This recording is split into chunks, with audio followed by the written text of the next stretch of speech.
Marahas na hinila ng school bully ang intern na guro papunta sa kanyang mga bisig. Sa kamarahang inayos ang buhok nito at ibinulong sa kanyang tainga na magpunta raw sila sa hotel. Galit na galit ang guro sa kanyang sinabi. Sinubukan niyang tumayo ngunit muli siyang hinila pababa. May ilang estudyante pang nagvi-video gamit ang kanilang mga cellphone. At sinasabing kusang umupo ang guro sa kandungan ng estudyante. Ang mapagmataas na bully na ito ang pinakakinatatakutang puwersa sa paaralan. Dahil may pera at kapangyarihan ang kanyang pamilya, walang sinuman sa eskwelahan ang nangangahas sumalungat kay Jack. Nagbago lamang ito nang dumating sa paaralan si Lisa, isang bagong intern na guro.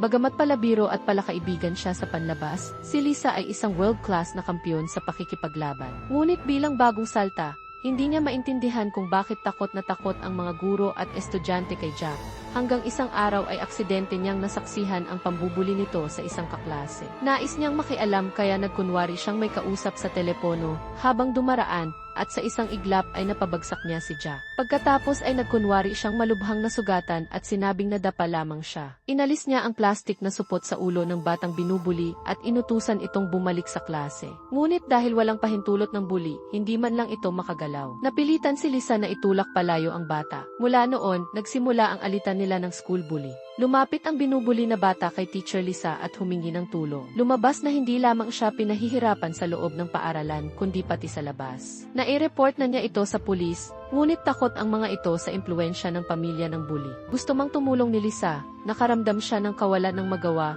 dahil kakapasok pa lamang niya sa paaralan. Ang nagawa niya lamang ay magsumite ng isang anonymous na reklamo sa Education Bureau. Ngunit hindi nagtagal matapos itong ipadala, nagpanik ang lahat ng guro sa eskwelahan. Habang nagtataka si Lisa sa nangyayari, isang puting Bentley ang mabilis na pumasok sa campus. Laman nito ang ina ng bully, na galit na pumasok sa opisina at hinanap kung sino ang nagsulat ng reklamo. Walang sinuman ang naglakas loob kahit huminga. Ang pelikulang ito ay mula sa Korean movie na Brave Citizen.